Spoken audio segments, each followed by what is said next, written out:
Hello, good afternoon. Welcome to Joy News. Today we're coming to you live from our studios in Kokomlemle. We are on DTT because we're free to on DSTV channel 421 and GoTV channel 125. Joy News, your home of independent, fearless and credible journalism. Coming up this afternoon, teachers and education workers union and other striking unions locked up in a crunch meeting with government to discuss their conditions of service and payment of Tier 2 pensions. We'll take you live to the Employment Ministry for updates on that meeting.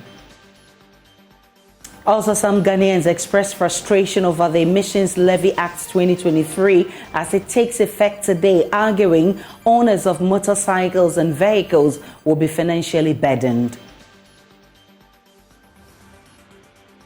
Plus, growing fears that Ghana could be losing an estimated amount of 160 million United States dollars owing to a new export regulation introduced by the United Kingdom, which takes effect today. We'll bring you more from the Chamber of Agribusiness. We're also live on Facebook, YouTube, Instagram, and X Spaces at Joy News on TV. My personal handle is @Denana Aisha. Please do stay for details.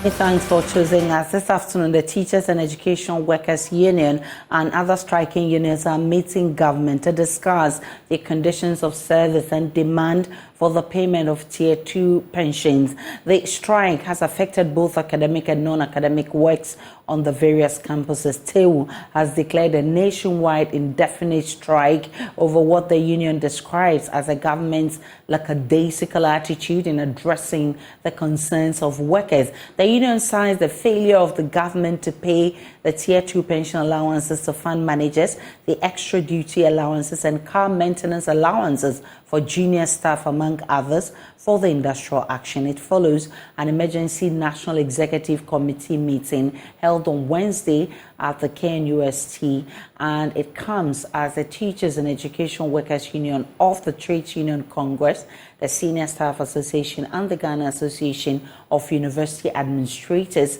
lay down their tools over deteriorating working conditions. Let's go live to the University of Ghana and speak with my colleague Kenneth Jesse, who's been monitoring events on campus for us. Kenneth, what can you report from the University of Ghana? Even the basic school as we are speaking now is closed. Now you can even look. Come to campus. Campus is like a ghost town now. As you know, campus activity, by this time, like you see students, everybody going around, conducting this activity. So it is out of this strike that all this is happening. We understand that you've closed, your strike has resulted in the closure of some lecture halls, which is affecting the academic work of students and all that. What else is being affected?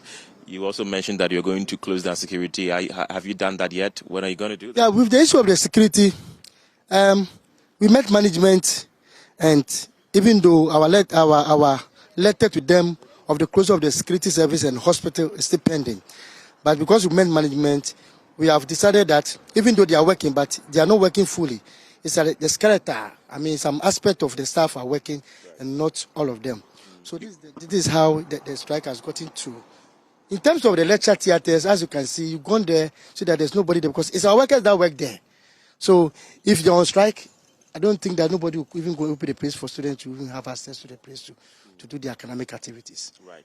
I'll come back to you, but let me also find out from you, what has been the impact since you began your strike? Very severe, in fact, very severe. It has affected a whole lot of, even the workers are even complaining. Some of them are complaining a lot about what is going on. You understand? So I'm just hoping that those that are supposed to respond to what is going on should do that. And I kindly remind our viewers what your demands are once again. Tier 2, our Tier 2, in fact, is a very important one that we are crying for. So Tier 2, yes. You are meeting government pretty shortly. Yes. What are the expectations? So our expectation is that This time around, government will be responsible to issue concerning public universities, especially our tier 2 issue. We are going to the table with one thing, just to take our 9 months and the interest to be paid in addition. Okay. And then the NLC advised you to suspend your strike, but it wasn't heeded to. Why? You see, not because it wasn't heeded to. You told NLC plain that before we embark on any strike, we go through processes. So by the time we get to strike issue, then you are asking us to call off the strike. You must come back to the same process that we used to embark on the strike before we can call off the strike. So at the moment we are still in the processes, but thankfully we are meeting government today. So by tomorrow, if anything, something better come out of that meeting, maybe you hear something good maybe whether to call it or not to call it, it will also be part of tomorrow's meeting. Okay. Thank you very much. So that is TEWU of TUC, whose strike has started biting hard. I mean, when they began, for example, there were people or students who were graduating. We were told then that even the driver to transport the graduation gowns was also on strike, which affected the students. They had to transport it themselves. Also, the librarians are also on strike, so library hours have been reduced. Classrooms have been partially closed, which has resulted in the lectures of level 100 students being moved online or suspended. And if you look around also, there are heaps of refuse which remain uncollected because the people that are supposed to collect these refuse are all on strike. If you look around, you can see almost everywhere is littered because the people that are supposed to collect it are all on strike. So it's really biting hard. It's affecting all core aspects of the university, including teaching, because some of the lecture halls have had to be closed down due to the strike that is ongoing. They are meeting government today, and they expect a positive outcome from that meeting, and they've My colleague Ohemen Teria has also been gauging the mood on the KNUST campus.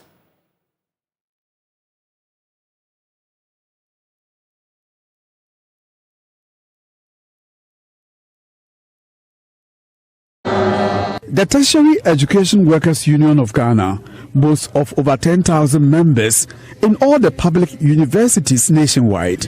Members include cleaners, drivers, security personnel and administrative secretaries, among others on the various campuses. The union accused government of failing to honor its obligations to pay extra duty allowance, car maintenance allowance due members and pension funds to fund managers.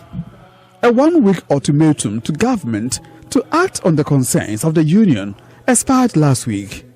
National President Sulemana Abdulrahman, who addressed charged members at KNUST, says the workers are fed up with what he described as the lackadaisical attitude of government towards their concerns.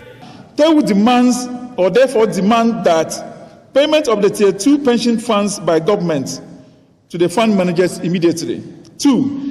TEWU further demands payment of vehicle maintenance allowance to deserving staff to TEWU members in the public universities without discrimination. 3. TEWU also demands the payment of extra duty allowance through overtime to the affected members in some of the public universities. National Executive Council NEC of TEWU held an emergency meeting this morning today, 31st January 2024, concerning the issues tabled above in the said meeting. NEC has resolved that following the lackadaisical nature of the employer, which is the government, resolved that the Tertiary Education Workers Union of Ghana is hereby declare an indefinite strike action. And the strike takes effect from 1st February. The union says there will be repercussions for members who defy orders of the national executives to join the industrial action. Meanwhile, the union says members who provide essential services such as members of the University Security Corps and principal secretaries, including those at the Vice-Chancellor's offices, are initially exempted from the strike. Mr. Sulemana, however, explained. We are not actually withdrawing everybody, because if we are withdrawing everybody, the security staff, everybody will have to go along with. But if government is failing to listen to us, at the end of the day, we have no option than to withdraw the whole security in the public universities. And I can tell you, if that happens, what will happen? The public universities will have to be locked down, but we don't want to get there. But of course, as I said, if we are pushed to a wall where we need to withdraw every services, that will be done. It's the security and the secretaries to the principal officers. We expect that they will assist the principal officers, I'm talking of the vice-chancellors, the registrars, finance directors, to work with governments to make sure that they spearhead our issues to get it resolved.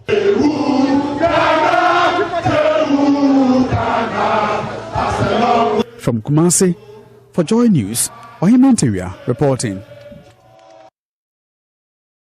At the University of Cape Coast, the strike by Senior Staff Association continues to bite hard. Some of the affected students have been speaking to Joy News.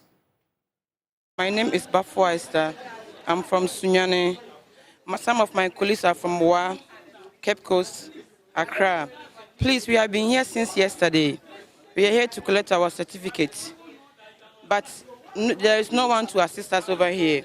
So we are pleading with the government to give them whatever that they need so that we can get our certificate. My name is Barry Issa Mohammed. I'm from Fafraha, a distant student of UCC. Actually, I came to take my certificate today, my degree certificate today. But then when we came to campus, everything seems to work fine because from the onset, they did everything perfectly fine. No one told us something was going on. So after we cleared ourselves and then we did everything necessary we are supposed to do, coming to take our certificate and then we were told that they are on strike.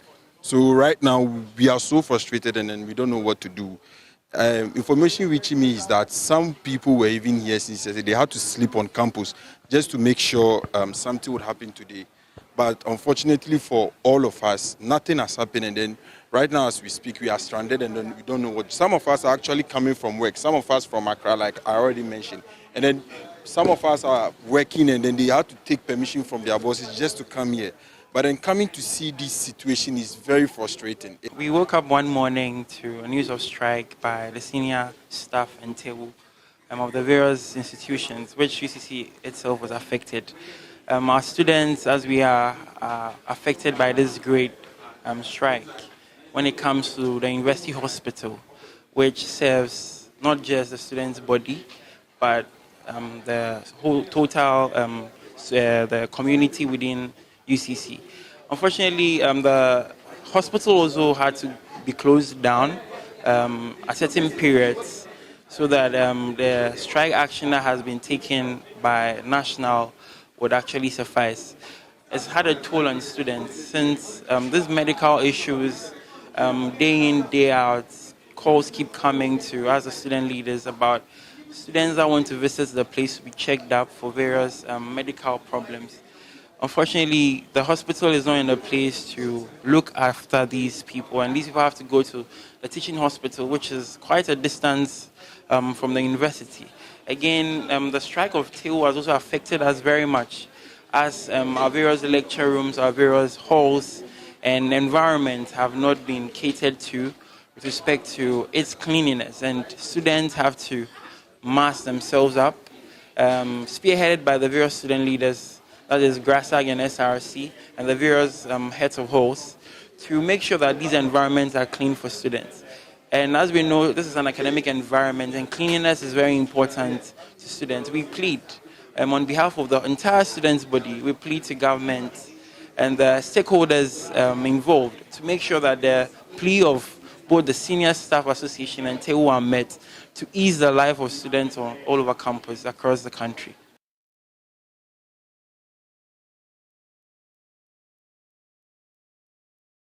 Away from the strike, tax expert Francis Timoboy has described as unfair the imposition of too many taxes on Ghanaians, with the latest being the emission tax. Starting today, owners of motorcycles and vehicles face a new financial burden as the Emissions Levy Act 2023 requires an annual payment of at least 75 cedis for carbon dioxide equivalent emissions on internal combustion engine vehicles.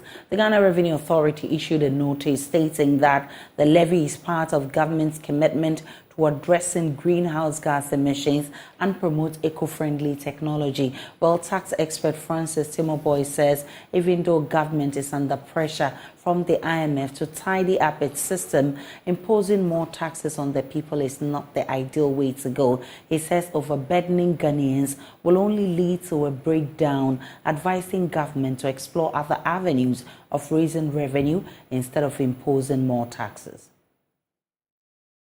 I think that it is more of a revenue measure than the environmental objective. Why am I saying that?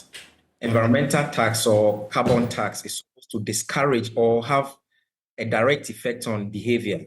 So if you say that you want people to shy away from fossil fuel, that's petrol, diesel cars, then they should shift to an alternative. The question is, the alternative that we are being offered here is electric vehicles. Is it within our reach? The answer is complete no. I mean, the minimum electric vehicle you can have is around $26,000, even in the advanced countries. You ask yourself how many people in Ghana can even afford that car. Secondly, if you want me to shift behavior, the amount that I'm paying should be so much enough such that I have to take that decision. Otherwise, I'm losing. We don't even have the infrastructure in Ghana to even maintain the cars. Take Accra, where we may have 2 or 3 charging systems. Has the government done anything to, allow me, if I bring my electric vehicle into Ghana, to have a charging system? What are the measures available for me if battery systems start running or giving me trouble? So clearly, 75 cedis cannot allow me to change and go and buy a $26,000 vehicle. We've called for a renegotiation of some of the taxes. Indeed, if you look at the IMF policy, their document, they are saying that the policy should be medium to long term. My only problem is that we've packed a lot of them in the short term, from 2023 down to 2024. Indirect tax rates have been increased and new ones have been introduced. And so it makes the ordinary person, suffer or choke. And if you are not careful when we go back to implement the VAT on electricity, it's going to compound the issues the more. So maybe let's slow down a little bit on the indirect taxes. If as a part of the condition, we can tell them that, look, we want to increase our tax to GDP ratio to this level, but we have to do it gradually, then we do so. Well, the Ghana Private Road Transport Union is unhappy with the decision by government. The union was forced weeks ago to suspend plans to increase transport fares over the increasing cost of spare parts and fuel. They are already threatening to pass on the cost to their passengers. Abbas Moro speaks for the GPRTU. We are actually disappointed to see the implementation today, because we've spoken about it, that it's going to be 2 taxes on a particular item. And we believe the message has gone down well that those in authority will do something about it. But lo and behold, it has come, and we have nothing much more to do than to add it to whatever problems we already have and make sure we add it up to the new law that will come out.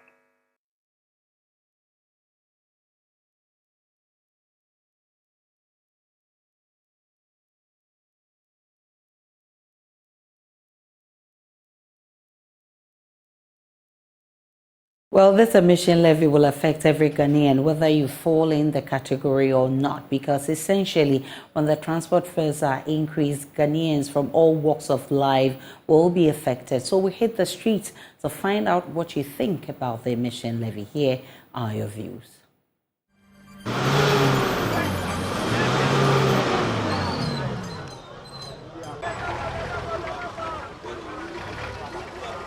Starting today, owners of motorcycles are expected to pay at least 75 cedis as part of the emission levy implemented by the government. We are here at the Accra New Plant Station to find out from passengers if they are ready to pay the increment that will come with the levy. Interacting with drivers earlier, they say the least they can do is to increase transport fares if the levy kick-starts today. So we are here to speak to some passengers and hear what they have to say. Yes, but last be no madam for because yes, in we say free a car to ban. We need engineers on this issue. The government could have engaged the ordinary citizens on this as well. What would the levy be used for? Aban no betimi me hira madwen o. Aban betimi aye bibia ama de number no ma frefre na ka ya cheche ya adwen ansa na nka sabi abaso sei o man nti wose obetu aye timi nchele aban no na dem de make an say ya gisa sika no e de akosi ese ka akro na wisie no woto na na anase ya gisika no e de ama aban na ka akro na wisie no sister na wisie no da so ne nam town ni ya gisa tax no na ya de akoya ka na say ka no besa ne nam wa na aban be ma oni ba kro no ka foforo enu achi no enu ma bi akoso asa bia me nti ase wo wa ne driver for yes we tax ukotwa bet yes tax we tax ya hwe kra ono yere kra sabi mu kofa match na okomienu ebeka se tua tax kra kan ho enu ma ya akoso tax ne ya doso eti ebetimi ya kyerɛkyerɛ ya adwen ansa na madwen me kyerɛ se ya ansa na de kro na ye den a happen ba wo hwa ne aba ya hwan tax ya jiwe tax enwe dia drivers on be too fair mu a passengers there we passenger who ni say bia what I say because almost some face difficulties. We as passengers have little to say on this issue because we have no choice. We can only plead with the government to reduce the taxes and levies. So what I say and there's almost a ba be too fair mu yen yes kan ko but also and I'm say here on it scanning no there but now say kwantuo no ana say wadwuma mo asem here on to be den ba am say obekọ nta ban na yesere ne say onye niema mu ongu niema mu mai sa level no aye too much oba ya surround kwa just say niema aduane aye di atare ahye bibia ya tutumu aye no high am I ho kire you live na aban pese oje ndie. The drivers will pass the levy to the passengers. It's not their fault though. But an increment in transport fares affects everything including food items. So it won't help. Because maybe I'm to Northam Bia and affecting my baby. Because obitu Northam car for never for tuma passenger never for no cover the on us batum. In Tiasabano. I'm going to call Stanshi because Stanshi the MY. Yeah.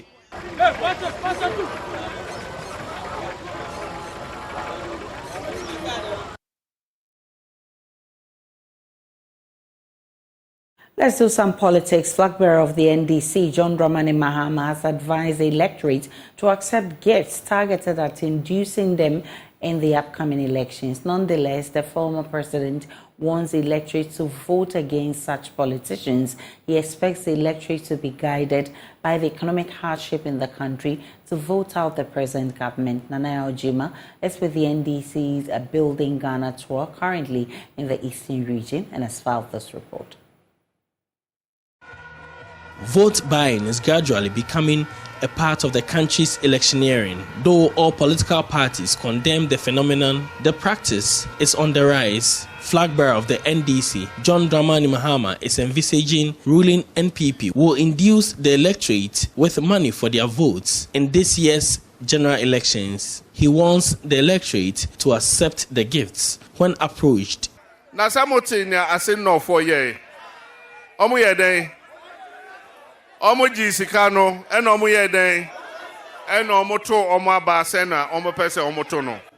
You heard what the people of Asinov did. They took their money and voted against them. They will attempt to buy your votes. Take the money. It is yours. Siebo huna o se bosom ana bibi so I se woji sika na obeye sei. Me pe a kire o se bosom bia enche o.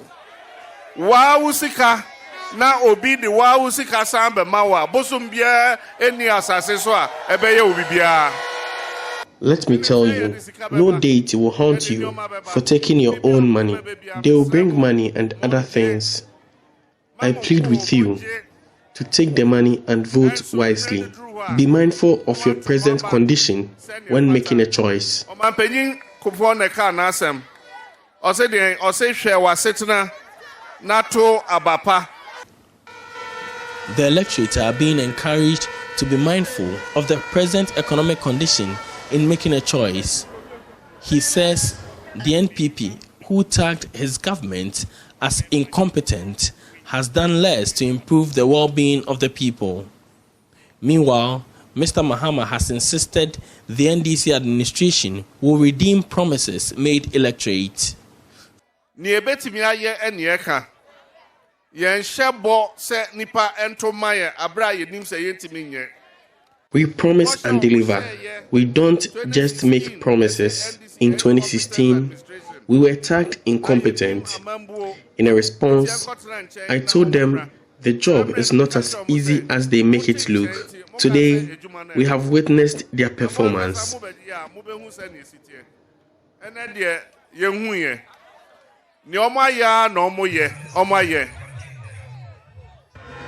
For Joy News, Nana Elchima reporting. Meanwhile, the flag bearer says the slump of the economy is a major contributor to the incessant calls for enhanced remuneration.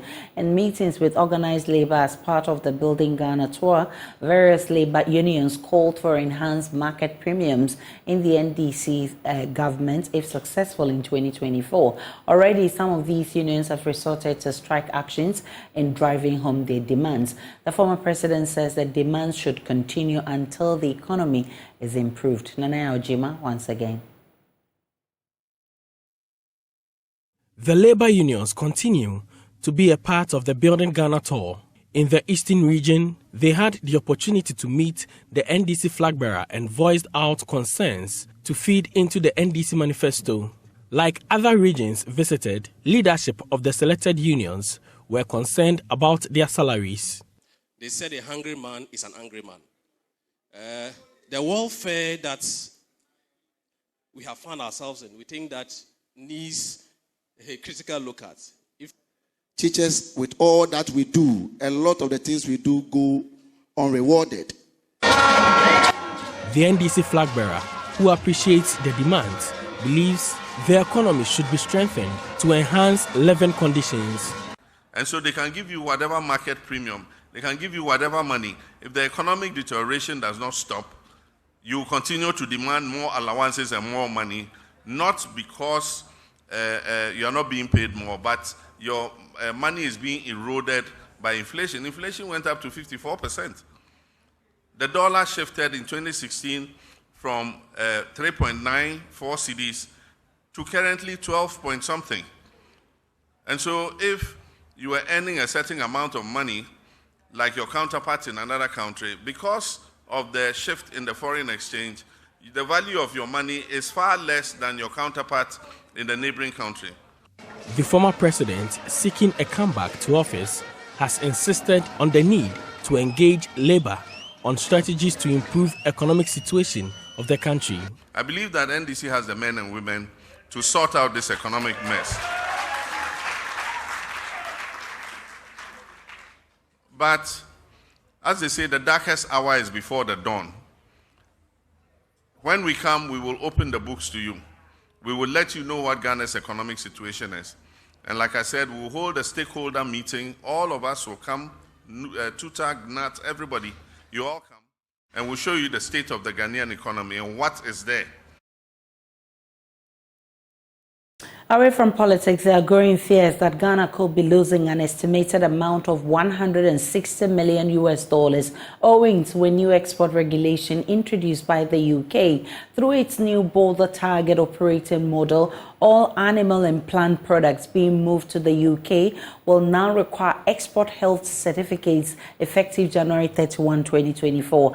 Ghana's main exports to the UK, which includes processed fish, Cocoa beans and fruits fall primarily under this new category, requiring certification, and that is raising fears of a severe impact on Ghanaian businesses. CEO of the Chamber of Agribusiness, Anthony Morrison, says there's stakeholder engagement to chart a better way forward. We knew when the EU came up with the new law on the food of forest origin from Africa, we knew the UK was going to follow suit. And if you look at it, luckily for us, the Chamber had been in engagement with the UK Animal Health Director, and we have been working with them. Last year, we did training for more than 70 people with support from the UK Embassy. What we do know is that from our PPRSD, Ministry of Food and Agriculture, Ghana Standards Authority, they have also been taking some steps to make sure that they engage the UK authorities. But the point here is that already the cost of production is so high, and the cost of further documentations are going to be so expensive on the exporters. And we have also been, overly taxed with regards to the 5% taxes on export and various others. So we need to also, while engaging the UK government, we also need to engage our government, Ministry of Trade, Ministry of Finance, to see how they can reduce some tax imposition on the agriculture sector, so that we don't overly increase our post-harvest losses, which is already so high. And we also have to look at how we can also support exports.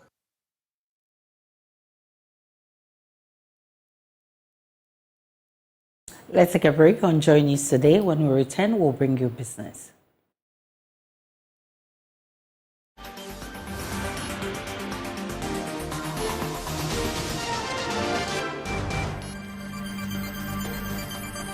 Hello, good afternoon. Welcome to the business segment on Joy News today with me, Pius Kojo Baka. Only 15% of farms in Ghana are commercialized. That's according to C Energy Global Holdings. Now, its report on creating agriculture financing schemes for sustainable agriculture and food security also revealed that only 4% of total bank lending in Ghana went into agriculture in the last 5 years. Here's more. The report said low mechanization, poor farm record keeping, poor rural transportation infrastructure, post-harvest losses, among others, are the core challenges affecting the agriculture sector performance and hindering finance for the sector. Typically, agriculture portfolios are thin for all financial groups. Considering the existing funding gaps, the report said more interventions are expected from funds and financial institutions, especially the Agriculture Development Bank and Ghana Exim Bank, whose core mandates include providing funding to actors in the agriculture value chain. In the wake of climate change, the report also warned of the rising food security risk in the country. Ghana is one of the top 10 countries impacted severely by climate change despite contributing the least to global warming. The country saw an unprecedented rise in food prices from 2022, evidenced by the National Food Price Index, which increased by 23.8% in 2022.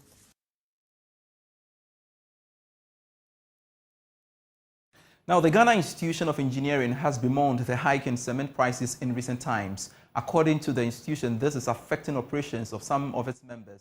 President for the institution, Engineer Kwabena Brimpong, has therefore called on manufacturers and other key stakeholders to find solutions to these challenges, basically culminating in the increase of cement production.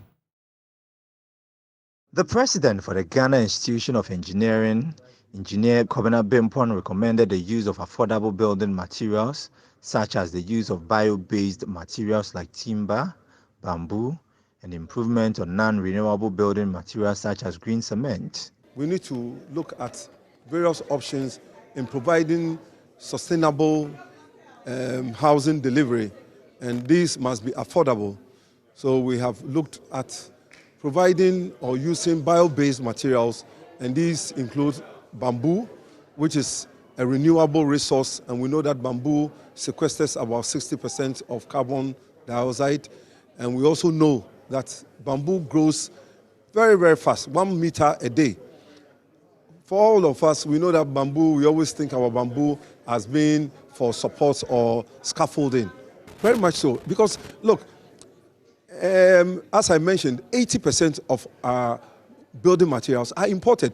And remember that the materials that are used in the production of cement are also imported. That is why I'm talking about the fact that if you are able to replace 20%, even 20%, if we are able to replace 20% and we are able to reduce the cement prices by some good percentage, I think that we'll all be happy. Because, look, apart from water, cement or concrete is the most widely used material on earth. The 52nd presidential address was under the theme Sustainable Housing Supply with Alternative Building Technologies.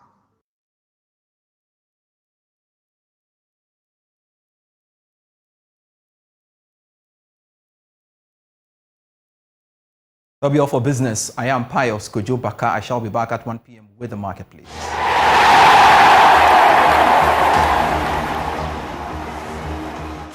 Let's do sports now. On Joy News today with me, Muftau Nabila Abda. The local organizing committee has scheduled February 8th to test the facilities that will be hosting the African Games 2023. The Boteman complex, which is designed to host the 29 sporting disciplines that will be assembled in Ghana, is almost ready, and the LOC has decided that on February 8th, about 500 athletes will be testing the various facilities that have been constructed to host the 5,000 athletes that will be assembled in Ghana effective March 8 to March 23 for the African Games. These are some of the facilities that have been constructed by the government of Ghana to host the African Games. That will have about 5,000 athletes come to Ghana, and 54 African countries all assembling in the West African nation for the event. And the local organizing committee say that March 8th will be the day they will be testing these facilities because contractors are done working. However, at the Legon Sports Stadium, work is still ongoing as the laying of tracks for the athletics event as well as the field events are currently also happening. Earlier this week, my colleague Fenty Utahiru was there and brought us a report of work currently being done at the Legon Sports Stadium. But this is the Boteman Sports Complex, which will be hosting the African Games 2023. The Minister of Youth and Sport and his entourage are currently in Cape Coast to visit the athletes as they start preparations for the African Games. Now let's hear from the Minister himself, Mustafa Hussein, who says that Ghana is ready to host the rest of the continent. The African Games was the first organized in Congo Brazzaville in 1965. Ghana, as one of the founding members of the African Games, is ready to host the 13th edition. Ghana will host and organize 29 sporting disciplines, and we are expecting not more than 5,000 outstanding athletes and officials. The government of Ghana, and indeed the forebearers of the continent of Africa, deem it convenient to establish and support the organization of the African Games since 1965. The objective of the African Games are, firstly, to complement the United Nations plan of action to transform the world through the 2030 Agenda for Sustainable Development, and secondly, to contribute to achieve the African Union Agenda 2063. The Africa we want. We in Ghana see the hosting and the organization of the African Games as an extreme honor to welcome you to the 13th edition of the African Games. That's your sports for now. We do have more sports stories on myjoyonline.com. We appreciate your time.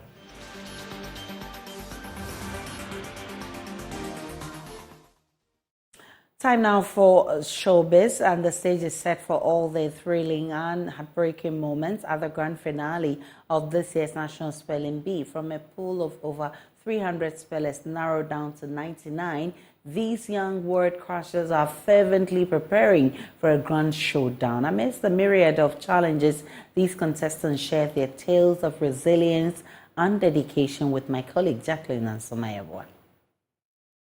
The whole place is seated, you're cold to the stars. I'm so heavy, your mind patient, heart racing, and the raw Aberration. Please spell B E R R A T I O N. Aberration.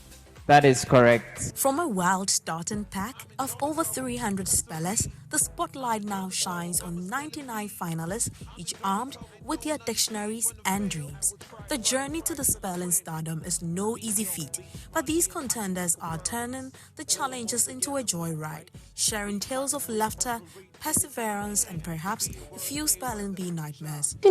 Because if I say that I want to win and I push all my energy into it and I actually don't win, then it would be like I did all this for nothing. Okay, so you don't want to get disappointed like Yes. that. Okay. So basically I'm shifting it towards between first and 10th. I have time off the spelling bee or revising. You know, I'm sharing my time with school and spelling bee because I just resumed. I resumed in August, so no, actually I resumed in August, but my mid-semester I started it in January. So now that I'm back, I'm sharing school and spelling bee. So usually after I get my free time from the spelling bee, I'd like to just take one of my textbooks, then just start reading what I've gone through or do my homework. I'm in the classroom. When it's closing, then I do my homework. And then every evening, 10 to 11, I'll just be on my book. Sometimes the books are in the Google Classroom, so the homeworks are in the Google Classroom. So I try to do it before I revise my courses last week and this week. As tension mount, two-time champion Nadum Darko Asari lends her seasoned advice, urging contestants to embrace authenticity and invest unwavering effort in their pursuit for victory. Well, not really. I think all the spellers are great.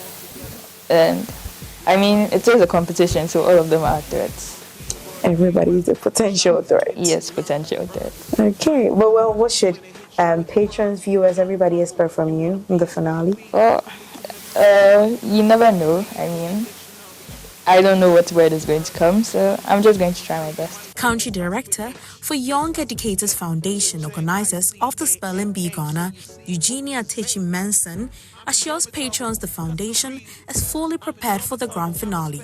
She's promising an enlightening experience which is beyond the confines of a competition. Well, expect to see brilliance is what I say. Our children are more than we give them credit for. I keep saying that. Watch our children show you how spelling should be done. Spelling is not about recitation. Spelling is not about committing words to memory. There's a science to spelling, and these children are going to show you how it works. You're also going to see spellers who have done it more than once, twice, thrice, and coming back. What that teaches an adult, I say, is resilience, not giving up, not taking yourself too seriously, where if you fall once, you think that that's enough and I shouldn't come back again.